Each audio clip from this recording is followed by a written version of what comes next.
लोगों को लगता होगा कि द्रौपदी से सबसे ज्यादा प्यार अर्जुन ने किया होगा। हकीकत में ऐसा नहीं है, बल्कि पांडवों में एक भाई ऐसा था जिसने जीवन भर द्रौपदी के लिए सब कुछ किया। वह कभी उसकी आंखों में न तो आंसू बर्दाश्त कर पाता था और ना ही उसका दुख। जिंदगी भर उसके दुख सुख में साथ खड़ा रहा। हाँ, ये बात अलग है कि द्रौपदी ने सबसे ज्यादा प्यार अर्जुन से किया, लेकिन अर्जुन से धोखा भी मिला। तो क्या आपको मालूम है कि कौन है वो पांडव भाई जिसने उससे सबसे ज्यादा चाहा? द्रौपदी ने शर्त रखी थी कि जिस घर में वह पांचों पांडव भाइयों के साथ रहती है, इसमें कोई पांडव दूसरी स्त्री को लेकर नहीं आएगा।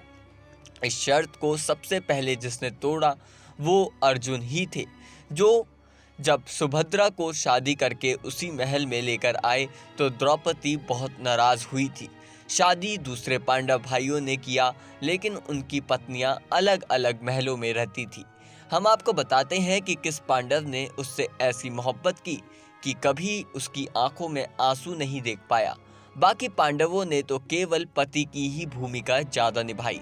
महाभारत में द्रौपदी और पांडवों के संबंधों के बारे में बहुत विस्तार से बताया गया है। जब द्रौपदी स्वयंवर के बाद पांचों पांडवों के साथ घर आई तो उसे लगा कि वह केवल अर्जुन की पत्नी बनेगी, लेकिन कुंती ने ऐसी बात कह दी कि उसे पांचों भाइयों की पत्नी बनना पड़ा। इससे वह शुरू में बहुत दुखी हुई, लेकिन फिर इस भूमिका के साथ खुद को ढाल लिया। पांचों पांडव द्रौपदी को प्रेम और सम्मान देते थे, लेकिन एक पांडव ऐसा भी था जो वास्तव में उससे इतना सच्चा प्यार करता था कि उसके लिए सब कुछ करने को तैयार रहता था। ये ऐसा पांडव था जिसने हमेशा द्रौपदी की हर इच्छा पूरी की। क्या आप अंदाजा लगा सकते हैं कि ये पांडव कौन था? वैसे हम ये बता देते हैं कि द्रौपदी ने हमेशा पांचों भाइयों में सबसे ज़्यादा प्यार अगर किसी को किया तो वो अर्जुन थे, लेकिन अर्जुन से बदले में वैसा प्यार नहीं मिला। तो वो कौन सा पांडव था जो वाकई उसके लिए आसमान से तारे तोड़ लाने के लिए तैयार रहता था? समय आने पर उसने एक बार नहीं बल्कि कई बार द्रौपदी के लिए ऐसे काम किए जो किसी पांडव ने नहीं किए। ये भीम थे, जिन्हें द्रौपदी से सबसे अधिक प्रेम करने वाला माना जाता है। जब भी द्रौपदी अपमानित या दुखी होती थी, भीम हमेशा उनकी मदद के लिए खड़े रहते थे। जुए के बाद द्रौपदी के चीर हरण की घटना के दौरान भीम ने दुर्योधन और दुशासन को खुलेआम उनकी मृत्यु की शपथ ली। तब युधिष्ठिर ने तो उसे दांव पर ही लगा दिया था, तो दूसरे भाई चुपचाप उसका अपमान देखने में लगे हुए थे। और आपको बता दें कि वनवास के दौरान जब किचक ने द्रौपदी का अपमान किया तो भी भीम ने बिना किसी हिचकिचाहट के उसे मार डाला। भीम ने द्रौपदी की हर इच्छा पूरी करने का प्रयास किया। वनवास के दौरान द्रौपदी के लिए भीम ने कुबेर के जंगल से सौगंधिका फूल लाने का कठिन काम किया। इन दुर्लभ फूलों को पाने के लिए भीम ने कुबेर के वन में तक का कठिन रास्ता तय किया। इस यात्रा में उन्होंने यक्षों और राक्षसों का वध किया और फूल लाकर द्रौपदी की इच्छा पूरी कर डाली। आपको बता दें, द्रौपदी के चीर हरण का बदला लेने के बाद भीम ने महाभारत के युद्ध में दुशासन को मारकर उसके रक्त से अपनी प्रतिज्ञा पूरी की। वनवास के दौरान वह लगातार द्रौपदी को ये आश्वासन देते थे कि वह सभी कौरवों को उनके कृत्यों के लिए दंडित जरूर करेंगे। ऐसा उन्होंने किया भी। युद्ध के दौरान भीम ने दुर्योधन सहित कई कौरवों को मारा। द्रौपदी के अपमान का बदला लेने के लिए उन्होंने दुर्योधन की जंघा तोड़ी, जैसे उन्होंने चीर हरण के समय प्रतिज्ञा की थी। भीम ने द्रौपदी को वनवास में बार बार संतावना दी। उसकी इच्छाओं को पूरा करने के लिए हर संभव प्रयास किया। उनका प्रेम और समर्पण निस्वार्थ और गहरा था, जो उन्हें द्रौपदी के सबसे करीबी और विश्वास पात्र पांडवों के रूप में पेश करता था। भीम का प्रेम न केवल उनके कार्यों में बल्कि उनके शब्दों और भावनाओं में भी प्रकट होता था। द्रौपदी खुद भीम के साथ खुद को सबसे ज़्यादा सुरक्षित महसूस करती थी। भीम ने द्रौपदी को सबसे अधिक समर्पित और निस्वार्थ प्रेम किया। उनके प्रेम में द्रौपदी की हर खुशी और दुख का ख्याल रखना था। उनके काम भी साबित करते थे कि उन्होंने द्रौपदी के सम्मान और सुख के लिए अपनी पूरी शक्ति झोंक दी।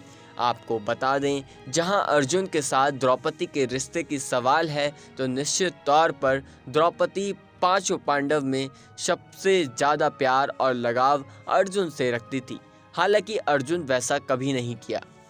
जो कुछ करने के लिए भीम हमेशा तत्पर रहते थे। इसके उलट अर्जुन ने कई बार दूसरी स्त्रियों से प्यार किया और शादियां भी रचाई। पांडवों में सबसे ज़्यादा पत्नियां उन्हीं की थी। अर्जुन के इस स्वभाव से द्रौपदी ने कई बार अपना गुस्सा उनके प्रति जाहिर किया। वनवास के दौरान जब अर्जुन ने दूसरी शादियां की, जैसे सुभद्रा से, तो द्रौपदी थोड़ी असुरक्षित महसूस करती थी। अर्जुन का प्रेम द्रौपदी के प्रति अधिक संवेदनशील और नियंत्रित था। उन्होंने द्रौपदी के प्रति आदर तो बनाए रखा, लेकिन उनके जीवन में अन्य प्राथमिकताएं जैसे युद्ध और धर्म भी महत्वपूर्ण थी।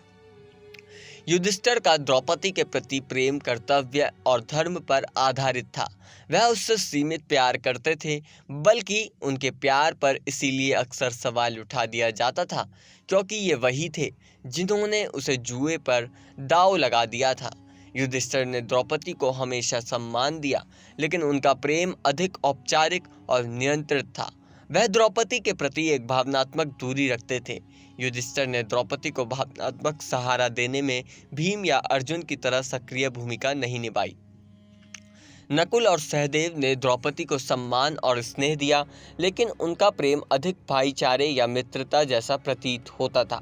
वह द्रौपदी की इच्छाओं का पालन करते थे, सहायता के लिए तैयार रहते थे, लेकिन उनका प्रेम वैसा कतई नहीं था जैसा भीम का था। वहीं द्रौपदी का उनके प्रति प्रेम स्नेह मातृभाव जैसा ज़्यादा लगता था। द्रौपदी तब भी युधिष्ठिर और अर्जुन की ओर से टूट गई थी जब विराट प्रदेश में अज्ञातवास में रहते हुए किचक ने उस पर गलत निगाह डालकर उसको परेशान करना शुरू किया। तब जब उसने युधिष्ठिर से शिकायत की, उन्होंने इसे बर्दाश्त करने की सलाह दी थी, अन्यथा लोगों को पता चल सकता था कि पांडव अज्ञातवास में कहाँ रह रहे हैं। अर्जुन ने भी तब युधिष्ठिर की बातों से सहमति जताई। तब भीम ही ऐसे पांडव थे जो द्रौपदी के काम आए। उन्होंने रात में धोखे से किचक को एकांत जगह बुलाकर उसकी हत्या कर दी। द्रौपदी को भी मालूम था अगर वह कभी दुखी होगी या उसको कभी भी ज़रूरत पड़ेगी तो केवल भीम ही काम आएंगे। फिलहाल इस पूरी जानकारी में इतना ही। इस जानकारी में आपकी क्या राय है, हमें कमेंट करके ज़रूर बताएं और जुड़े रहें नेक्स्ट 9 स्पिरिचुअल के साथ।